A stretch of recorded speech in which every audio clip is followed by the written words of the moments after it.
పుట్టపర్తికి వెళ్ళే ముందు ఇక్కడ జరుగుతున్న కార్యక్రమం తీసుకుంటే ఎక్కువగా ఇక్కడ ఒకప్పుడు ఎఫెక్టెడ్ ఏరియా ఇప్పుడు కొంచెం బాగా డ్రై అయిపోయింది. కానీ ఆ భావజాలం అయితే అక్కడక్కడ కనిపిస్తుంటుంది మీకు. ఆ భావజాలం వైపు యువత వెళ్లకుండా మీరు ఎలాంటి కార్యక్రమాలు చేపడుతున్నారు? రెండోది ఒరిస్సా పక్కనే ఉంది కాబట్టి మీకు గంజా అక్కడ పండించిపోయినా ఆ ట్రాన్స్పోర్ట్ కారిడార్ కనిపిస్తుంటుంది. ఆ బ్రేక్ చేయడానికి మీరు ఏం చేస్తున్నారు?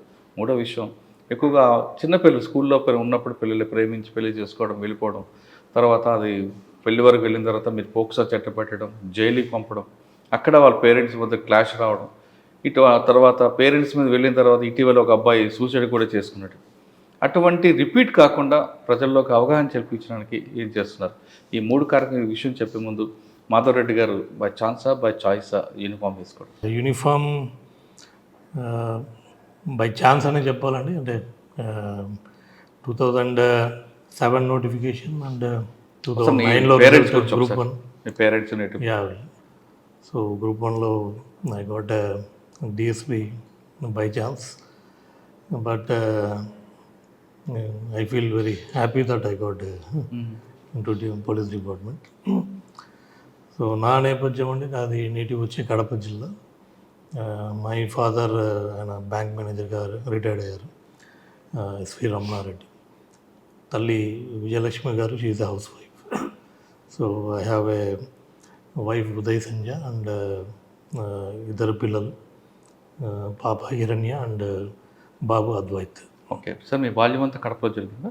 యా, నా ఇంటర్ వరకు నేను కడపలోనే చదివాను. దాని తర్వాత BSc agriculture Tirupati SV agriculture కాలేజ్లో చేశాను. దెన్ మన అగ్రి బిజినెస్ మేనేజ్మెంట్ కోర్సు ఒకటి బెంగళూరులో Indian Institute of Plantation Management I have done my PG diploma in agribusiness management.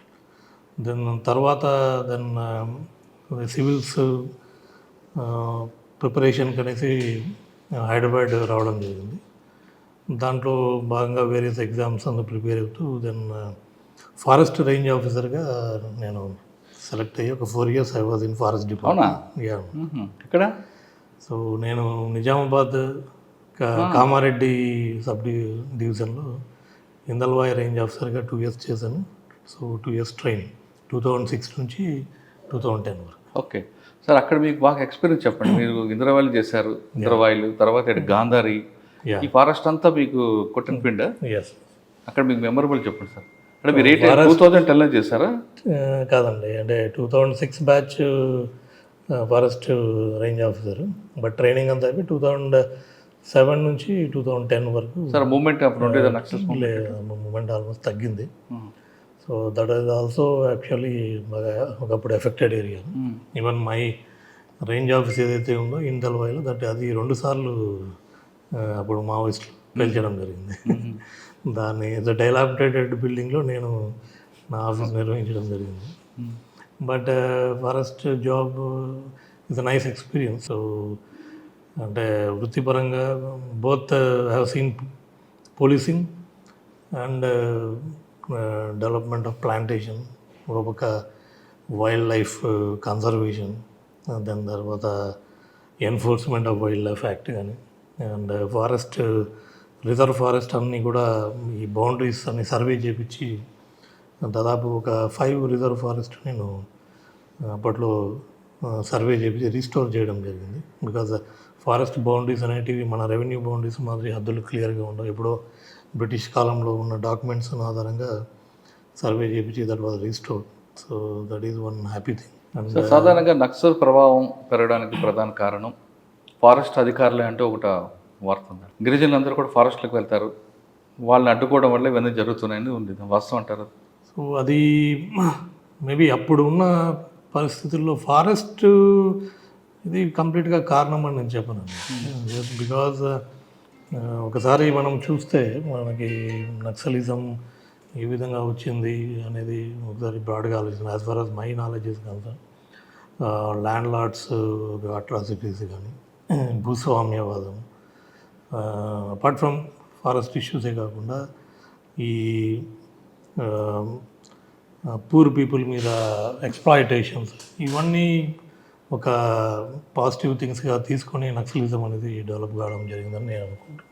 So various issues were there, అవన్నీ కూడా కాలక్రమేణా గవర్నమెంట్ డిఫరెంట్ వేస్లో డెవలప్మెంట్ పరంగా కావచ్చు, వెల్ఫేర్ స్కీమ్స్ పరంగా కావచ్చు, అండ్ చట్టాల పరంగా కావచ్చు. For example land titling act, భూములు పంచడం, ఇవన్నీ కూడా వేరియస్ మెథడ్స్లో answered this social problems, and that's why there is no relevance of naxalism.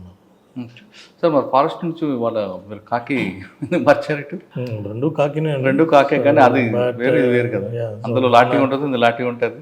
Yeah, there also part of policing is there, but then again started preparing group 1 2007లో మళ్ళీ notification పడినప్పుడు. Then job చేస్తూనే నేను I was preparing ఇందల్వాయిలో అది range ఆఫీసర్గా job చేస్తూ I was preparing and selected for this. So then so one scale up 2010లో join అయ్యాను. Sir ఒకసారి మనం వెనక్కి వెళ్తే మీరు నైట్ బీట్ ఆఫీసర్ చేసి ఉంటారు ఫస్ట్లోనే ఫారెస్ట్లో. ఎప్పుడైనా మీకు ఎలుగుబంట్లు కానీ ఇటువంటి కనబడేవా? ఎలుగుబంట్లు మాకు కనపడలేదండి, but interesting issues what we faced at the time. నేను జాయిన్ అయిన కొత్తలో అయితే విలేజెస్కి వచ్చి ఒక సందర్భంలో అటాక్ చేయడం జరిగింది. ఒక విలేజ్లో ఎలుగుబంట్లు they have attacked sarpanch and ఇద్దరు ముగ్గురిని సీరియస్గా అటాక్ చేస్తారు. సో ఆ గ్రామస్తులు వాటిని న్యాచురల్లీ రిటాలియేట్ చేసి చంపడం జరిగింది. సో ఒక పక్క ఇట్స్ ఏ డైలమా, అదే ఫారెస్ట్ ఆఫీసర్ వాళ్ళ మీద కేసు పెట్టారు, వైల్డ్ లైఫ్ యాక్ట్. దాని వాళ్ళేమో చూస్తే చావు బతుకుల మధ్యలో ఉన్నారు, అంటే seriously injured and hospital. And some NGOs like Megha Gandhi ఇలాంటి వాళ్ళు who are very much involved in to wildlife conservation. Why వీళ్ళని ఇంకా అరెస్ట్ చేయలేదు అనేసి, మీరు అదే ఒక మనిషిని మర్డర్ చేస్తే ఇంతవరకు ఉపయోగిస్తారా? జంతువులు కాబట్టి మీరు చాలా చూపిస్తున్నారు. సో అలా ఒక పక్క వాళ్ళు హాస్పిటల్ ఉన్నారు, కొంతమంది అలా. So there is a conflict of man animal conflict అనేది. So how difficult it is. మీరు ఎటువైపు ఉన్నారు అప్పుడు? So we have slowly convinced and కొద్దిగా వాళ్ళు కొంచెం రిక్కుపోయినాక దట్ హ్యాస్ టు బి రికమ్ because wildlife act as per ఇది మనం పోవాల్సింది. So that is one thing. And of course వెలుగుబంట్లు మీరు అన్నట్టు 1 or 2 పర్సన్స్ని లోపలికి వెళ్ళినప్పుడు చంపడం అవన్నీ కూడా జరిగాయి. ఒకసారి వస్తుంటాయి విలేజెస్కి రావడము. ఒకసారి కప్స్ వచ్చాయి, అవి తాండాలకు వచ్చాయి. సో అంత తాండా వాళ్ళంతా కూడా ఫారెస్ట్ బార్డర్లో ఉండే తాండా, అది భయపడుతున్నారు. మేమంతా వెళ్ళి, సో మదర్ ఫెరోషియస్గా ఉంటుంది, సో ఆ మదర్ వెతుక్కుంటా వస్తుందనేసి అందరు భయపడుతున్నారు. బట్ వీ డన్ ఈజ్ ఒక చిన్న గంపలో వాటికి పాల బాటిల్ ఇచ్చి పెట్టేసి దాన్ని వాటిని కూర్చోబెట్టి దెన్ వాటిని 2 కప్స్ని మేము ఫారెస్ట్ బార్డర్లో పెట్టి we have waited for that mother to come. Then ఆ రోజు రాలేదు అది. మళ్ళీ నైట్ అంతా కదా కాపలా కాసి we have given assurance to tanda people and మేము కూడా బందోబస్తు. Then again next day evening అది వచ్చి గంపను బాస్కెట్ని తన్నేసి ఆ పిల్లల్ని తీసుకొని సో అట్లా మేము ఊపిరి పీల్చుకున్నాము. ఒకవేళ ఎలుగుబంటి ఎదురైంది అనుకోండి, ఏం చేయమంటారు? ఎలుగుబంటి ఎదురు అయినప్పుడు న్యాచురల్లీ ప్యానిక్ అవుతుంది. జనరల్గా విలేజెస్లో క్రాకర్స్ పేల్చడం, సౌండ్స్ ఒక ఇది వాటిని భయభ్రాంతులకు గురి చేస్తే అవి వెళ్ళిపోతాయి. సో అదర్వైజ్ పారిపోవడం, బెటర్ టు ఎస్కేప్. కానీ అవి తిరిగే ప్లేస్లో మనం వెళ్ళి ఎగ్జాక్ట్లీ అవి వస్తే మనం భయపడి వాడిని చంపడం కరెక్ట్ కాదు కదా సార్? అవి వస్తే కరెక్ట్ కాదు. సో బట్ కొన్ని సందర్భాల్లో అంటే జనరల్లీ హ్యూమన్ టెండెన్సీ కొద్దిగా ప్యానిక్ అవ్వడం, అవి కూడా ప్యానిక్ అయ్యి అటాక్ చేయడం, వాటికి కూడా ప్రాణభయం ఉంటుంది. వాటికి ప్రాణభయంతో అవి అటాక్ చేయడం, లేకపోతే ఒకసారి తల్లి పిల్లల కోసం రావడం, ఫెరోషియస్ ఉండడం, ఈ కైండ్ ఆఫ్ దీంట్లో ఈ ఎక్కువ ఏమవుతుందంటే మనకి ఈ సమ్మర్లో ఎక్కువ ఈ వాటర్ దొరక్క వాటర్ కోసం వెతుక్కుంటా wildlife they come out of the forest.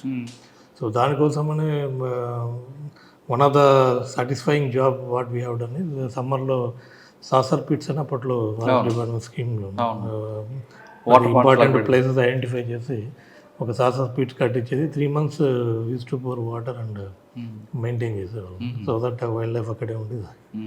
In spite of all these ఒక్కోసారి వస్తుంటాయి. సార్ 2008లో యా వన్యప్రాణుల నుంచి మనుషుల్లోకి వచ్చారు మీరు. That was nice experience.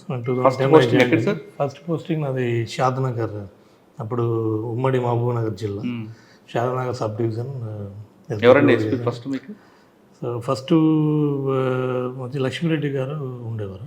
So ఆయన తర్వాత నాగేంద్ర కుమార్ సార్, ఎవరండి? Nagendra Kumar retired IG retired